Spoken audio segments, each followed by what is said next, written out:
मागील भागात. तेव्हा मी कधी विचारही केला नव्हता की काही क्षण तुझ्यासाठी माझ्या मनात ज्या भावना निर्माण झाल्या होत्या, तुला न जाणता त्या गार्डनमध्ये मी जे स्वप्न बघितलं होतं सत्यात उतरेल म्हणून. पण आता तुझी बायको झाल्यानंतर माझ्या मनातील त्या भावना पुन्हा जागृत झाल्या आहेत. तुझ्यावर खूप प्रेम करते मी ऋत्विक, आणि देवाने आपल्या दोघांना ज्या पवित्र बंधनात बांधला आहे, तू त्याला नाही मानला तरी मी कायम या नात्याला मनापासून निभावेल. विचारातच दिशा कधी झोपी गेली तिचं तिलाही कळलं नाही. आता पुढे. दुसऱ्या दिवशी सकाळी ऋत्विकचे डोळे उघडले आणि उठून बसला. त्याची सर्वात आधी नजर सोफ्यावर गेली जिथे दिशा नव्हती, जे बघून तो थोडा चकित झाला. एवढ्या सकाळी ही कुठे गेली असेल? मनातच विचार करून तो फ्रेश होण्यासाठी गेला आणि ऑफिससाठी तयार होऊन आला तर पिंक कलरचा अनारकली घातलेली दिशा नाश्ता सर्व करताना त्याच्या नजरेस पडली. तिला बघून त्याच्या कपाळावर आठ्यांचं जाळं पसरलं आणि तो काहीही न बोलता डायनिंग टेबलवर जाऊन बसला. ऋत्विक, आज दिशाने सर्व काही तुझ्या आवडीचं बनवलं आहे. सांग, खाऊन नाश्ता कसा झाला ते, त्याची आई म्हणाली. तशी ऋत्विकने एक रागीट नजर दिशावरून फिरवली आणि थोडाच नाश्ता करून काहीही न बोलता ऑफिसमध्ये निघून गेला. तशी दिशा इथे थोडी नाराज झाली. दिशा बाळा, तू काळजी नको करू, हिम्मत कायम ठेव. लवकरच ऋत्विकला तुझ्या प्रेमाची जाणीव नक्कीच होईल. तिच्या खांद्यावर हात ठेवून त्याची आई म्हणाली. यावर दिशाने फक्त ओठ दुमडले. आई, मी निघते हॉस्पिटलसाठी. एवढं बोलून दिशासुद्धा हॉस्पिटलमध्ये निघून गेली. इकडे ऋत्विक ऑफिसमध्ये पोहोचला, पण आज कामात त्याचं अजिबात मन लागत नव्हतं. ऋषालीने दिलेला धोका तो कधीही विसरू शकत नव्हता. किती प्रेम करत होतो मी ऋषाली तुझ्यावर, पण तू माझा विश्वासघात करून माझ्यापासून दूर झाली आणि मला खूप वेदना दिल्या. तुला विसरून दिशाला बायको म्हणून कसं स्वीकारू मी? ऋत्विक विचारातच होता की त्याच्या कॅबिनचा दरवाजा वाजला आणि त्याने समोर पाहिलं तर त्याचा सर्वात जवळचा मित्र राकेश उभा होता. त्याला बघून ऋत्विकचा चेहराच खुलला आणि तो उठून उभा राहिला. राकेश, तू असा अचानक विदेशातून कधी आला? त्याने खुश होऊनच विचारले. आजच, आणि सर्वात आधी तुला भेटायला आलो, कारण कालच माझ्या मित्राचं लग्न झालं, त्यामुळेच तुला शुभेच्छा द्यायला आलो. पण हे काय, मला तर वाटलं होतं कालच लग्न झालं त्यामुळे तू वहिनीसोबत एन्जॉय करत असशील, पण तू तर इथे काम करत आहेस. राकेश हसून बोलला. तसा ऋत्विकचा चेहरा पुन्हा पडला. काय झालं? सर्व काही ठीक आहे ना? कालच तुझं लग्न झालं आणि आज तू असा नाराज? राकेशने आता थोडं गंभीर होऊन विचारले. तशी ऋत्विकने सगळी हकीकत त्याला सांगितली आणि राकेशही विचारात पडला. हे काय बोलत आहेस तू ऋत्विक? एवढं सगळं घडलं? आता तू काय निर्णय घेतला आहेस? त्याने ऋत्विकच्या डोळ्यात बघत विचारले. तोच जो आता तुला सांगितला. मी दिशाला कधीही बायको म्हणून स्वीकारणार नाही, कारण तिनेही ऋषालीप्रमाणेच मला धोकाच दिला आहे. हे जबरदस्तीचं बंधन आहे राकेश, त्यामुळे मी त्याला कधीही नाही मानू शकत. ऋत्विक म्हणाला. एक बोलू, माझं ऐकशील तर विसर सगळं आणि दिशासोबत नवीन आयुष्याची सुरुवात कर. हे बघ, तुझं बोलणं ही बरोबरच आहे, पण नशिबाच्या पुढे कुणी कधीही जाऊ शकत नाही आणि तुझ्या नशिबात दिशा आज बायको म्हणून लिहिलेली असेल आणि लग्न हे एक पवित्र बंधन असतं. त्याचं काहीही विचार न करता तोडून कसं चालेल? तू एक वेळ दिशा आणि तुझ्या नात्याला संधी देऊन बघ. ती जशी तुझ्यासोबत प्रेमाने वागेल त्याप्रमाणे तू सुद्धा वागून बघ. जर तुला तिची साथ हवीशी वाटू लागली तर का तिला सोडून स्वतःचं जीवन उद्ध्वस्त करायचं? मी तुझा जवळचा मित्र आहे, त्यामुळेच तुला ही सल्ला दिली. बाकी पुढील निर्णय तुझा आहे. राकेश त्याला समजावत बोलला. दोघांनी खूप वेळ सोबत घालवला. नंतर नाश्ता करून राकेश निघून गेला आणि ऋत्विक गहन विचारात हरवला. संध्याकाळी कामात मन न लागण्याने तो जरा लवकरच घरी परतला आणि तो पार्किंगमध्ये होता की दिशासुद्धा हॉस्पिटलमधून घरी परतली आणि ऋत्विकची पावलं तिथेच थांबली. कारण दिशाला सोडायला कुणीतरी मुलगा सोबत आला होता आणि त्याला बघून माहीत नाही ऋत्विकला त्याचा राग आला. दिशा 2 मिनिट त्या मुलासोबत खूपच हसून बोलली आणि तो मुलगा निघून गेला. तशी ती ऋत्विककडे चालत आली आणि त्याच्यावर एक कटाक्ष टाकून काहीही न बोलता सरळ आत निघून गेली. तसा ऋत्विकचा पारा अजूनच चढला. तो ताडताड पावलं टाकत आत गेला आणि दिशा वर जाण्याआधीच हॉलमध्येच त्याने मागून तिचा हात धरला. दिशाची पावलं तिथेच थांबली आणि तिने चकित होऊन मागे वळून पाहिलं. काय झालं? तिने त्याने पकडलेल्या तिच्या हातावर किंचित नजर टाकत विचारले. तुझी स्वतःची गाडी आहे ना? मग तू कुण्या दुसऱ्यासोबत का आली? त्यानेही तिच्या डोळ्यात बघत विचारले. तशी ती कुत्सित हसली. का? मी कुण्या दुसऱ्याबरोबर आलेलं तुला आवडलं नाही? याचा अर्थ तू मला बायको म्हणून स्वीकार केला आहेस? ती कुत्सित हसूनच बोलली. तसा त्याने पटकन तिचा हात सोडला. तसं काहीही नाही. मी तर ते असंच विचारलं तुला बाहेर बघून. तो आता नजर चोरत म्हणाला.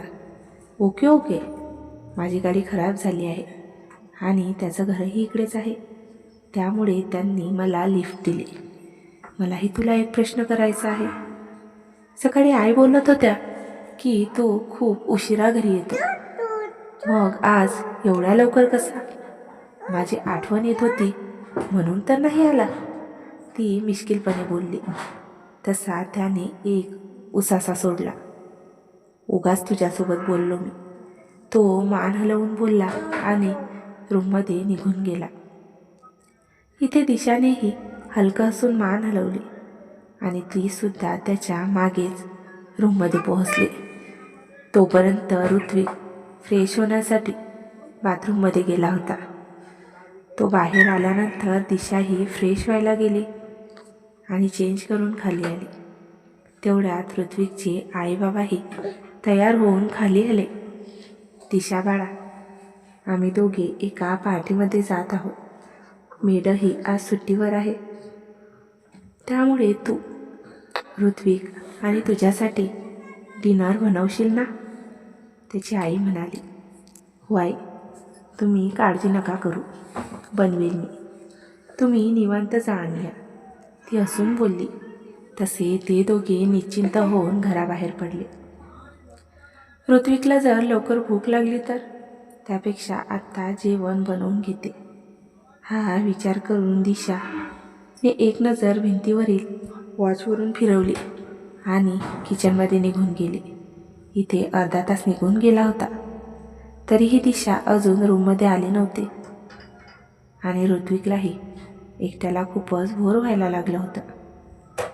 त्यामुळे तो खाली आला आणि बघतो तर काय, घरात कुणीही नव्हतं. त्याने सगळीकडे शोधलं आणि शेवटी किचनमध्ये गेला. जिथे भाज्या कापत असलेली दिशा त्याच्या नजरेस पडली आणि त्याची पावलं किचनच्या दरवाजाजवळच थांबली.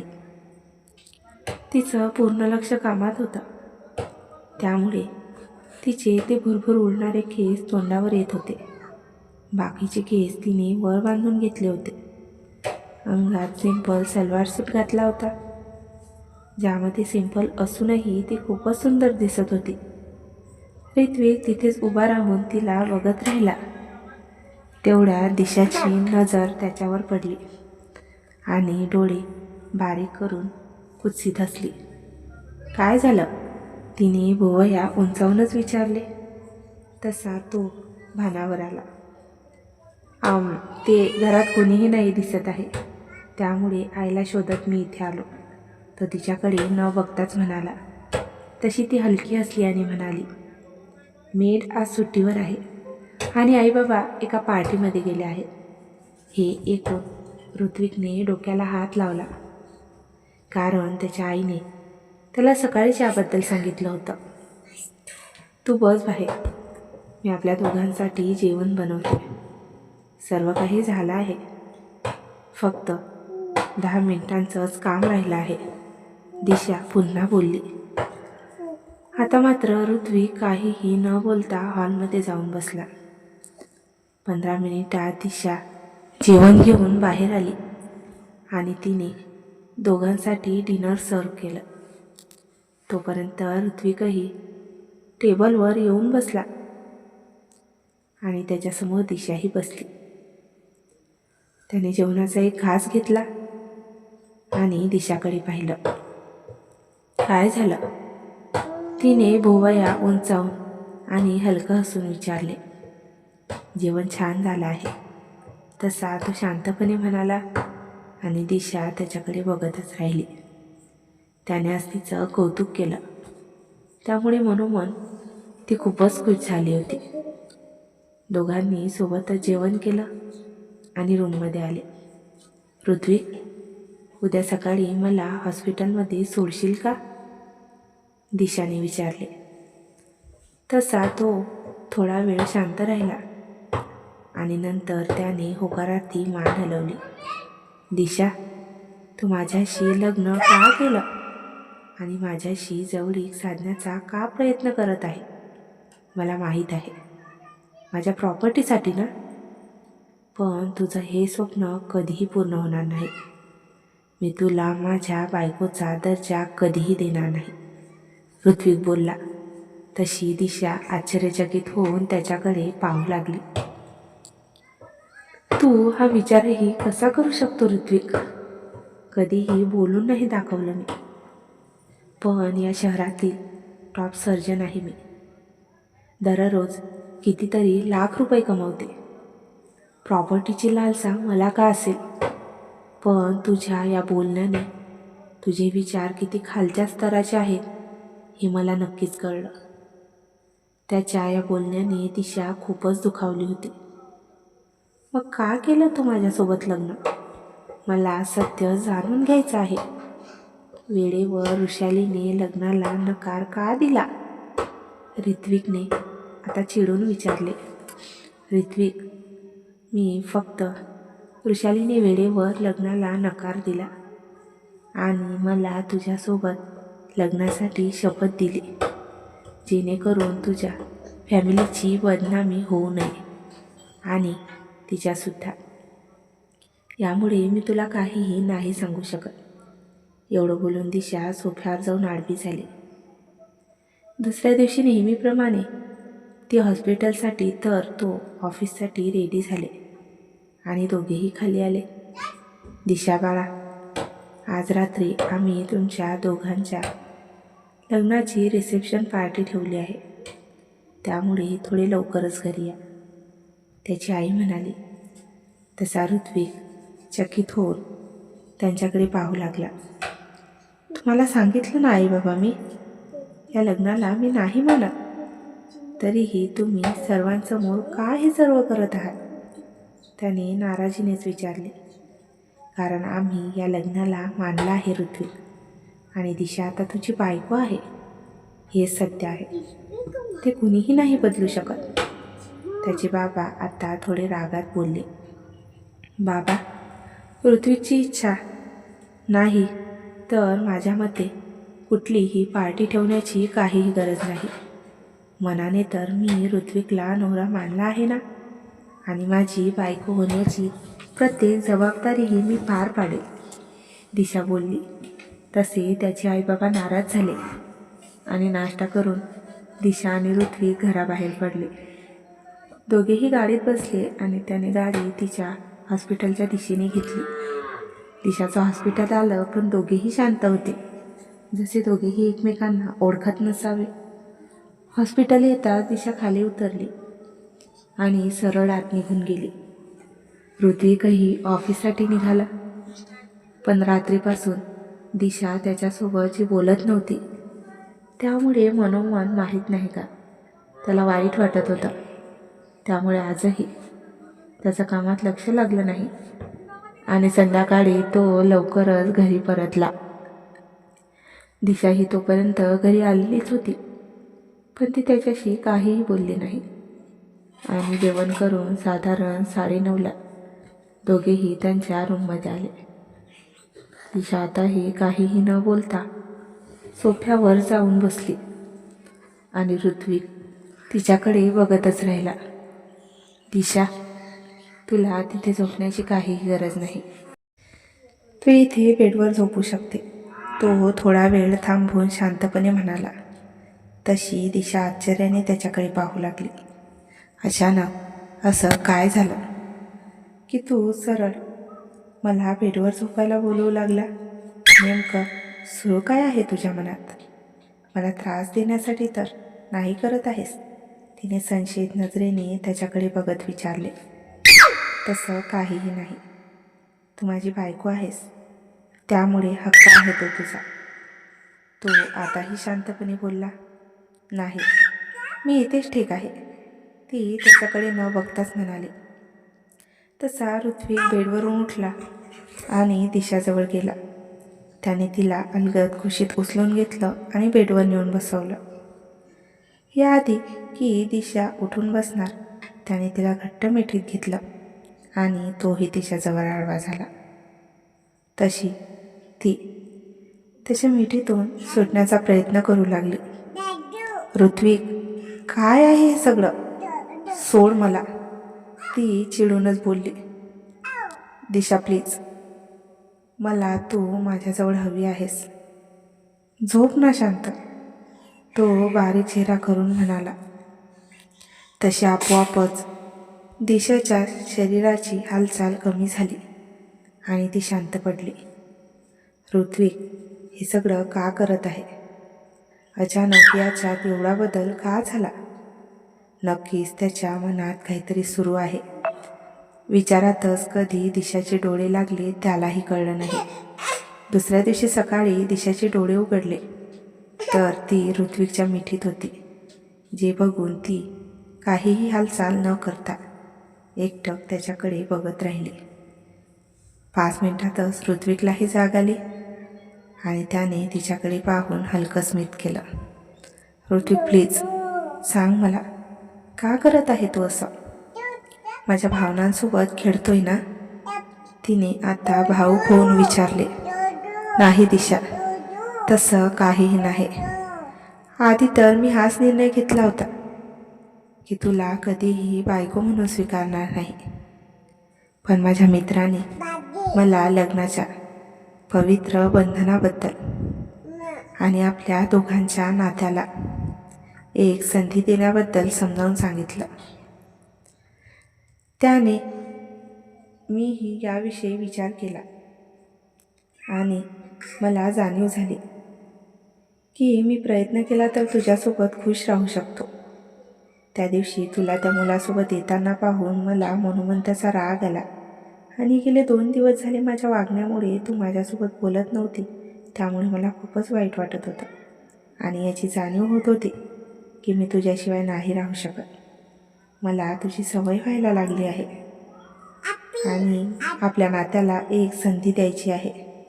वैशाली तर मला सोडून गेली आणि ते मी सहनही केलं, पण तू मला सोडून गेली तर ते मला आता सहन नाही होणार.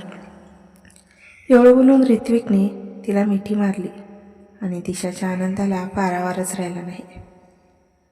ऋत्विक, वृषाली, नाही दिशा, त्या विश्वासघाती मुलीचं नावसुद्धा मला आता घ्यायचं नाही, तो थोडा रागावून म्हणाला. ऋत्विक, वृषालीला तू समजतो ती तशी अजिबातच नाही. वृषालीने जे काही केलं मजबूर होऊन केलं. ती बिचारी तर तुझ्यावर खूप प्रेम करायची, दिशा कळवळून म्हणाली. तसा ऋत्विक चकित होऊन तिच्याकडे पाहू लागला. काय? त्याने आश्चर्यानेच विचारले. हो ऋत्विक, वृषाली तर तुमच्या दोघांच्या लग्नामुळे खूपच खुश होती. पण लग्नाच्या दिवशी सकाळीच तिला अचानक रक्ताची उलटी झाली आणि हॉस्पिटलमध्ये गेल्यावर कळलं की तिला ब्लड कॅन्सर, तेही 4थ्या स्टेजचा. त्यामुळे तिने हे सगळं केलं, जेणेकरून ती गेल्यानंतर तू दुःखी होऊ नये आणि तुझ्या आयुष्यात पुढे जावं. त्यासाठी तिने मला तिची शपथसुद्धा दिली होती. बोलताना दिशाचे डोळे पाणावले आणि हे ऐकून ऋत्विकला खूप मोठा धक्का बसला. तेवढ्या दिशाला वृषालीच्या आईचा फोन आला आणि ते दोघे घाईतच हॉस्पिटलमध्ये पोहोचले, जिथे वृषाली तिचे शेवटचे श्वास मोजत होती. वृषाली, का केलं तू असं? तू तर माझ्यावर खूप प्रेम करत होती ना? मग एवढं मोठं सत्य का लपवलं तू माझ्यापासून? ऋत्विकने भावुक होऊन विचारले. तशी ती हलकी हसली. कारण तुला सत्य कळलं असतं तर तू कायमसाठी तुटून गेला असता ऋत्विक. दिशा खूप चांगली मुलगी आहे, ती तुला माझ्यापेक्षाही खुश ठेवेल. तू प्लीज तिला बायको म्हणून स्वीकार कर. तिचा आवाज खूपच खालावला होता. वृषाली, ऋत्विकने मला बायको म्हणून स्वीकारलं आहे, दिशा तिचा हात हातात घेऊन म्हणाली. तसा वृषालीचा चेहराच खुलला. हेच हवं होतं मला. आता मला वचन दे, तू जीवनभर तिची साथ देशील आणि तुमच्या दोघांचं जे अपूर्ण राहिलेलं लग्न आहे ते पूर्ण करशील. तिच्या डोळ्यात आता अश्रू जमा झाले होते. मी तुला वचन देतो वृषाली, आणि तू काळजी नको करू. तुला काहीही होणार नाही, तू ठीक होशील. तो तिला दिलासा देत बोलला. नाही ऋत्विक, आता खूप उशीर झाला आहे. माझी जाण्याची वेळ झाली आहे. एवढं बोलून वृषालीने तिचे शेवटचा श्वास घेतला. तसा सगळ्यांनी हंबरडा फोडला. 1 महिन्यानंतर दिशा आणि ऋत्विकने पुन्हा विधिविधानासह 7 फेरे घेऊन लग्न केलं होतं आणि त्याने तिच्या भांगात सिंदूरही भरलं. आता दोघेही अशी खुशी त्यांच्या संसाराला लागले होते. मित्रांनो, अपूर्ण लग्न ही कथा तुम्हाला कशी वाटली कमेंट करून नक्कीच सांगा. जर तुम्हाला ही कथा आवडली असेल तर कथेला लाईक आणि शेअरसुद्धा करा. तसेच चॅनलला सबस्क्राईब करायला विसरू नका. धन्यवाद.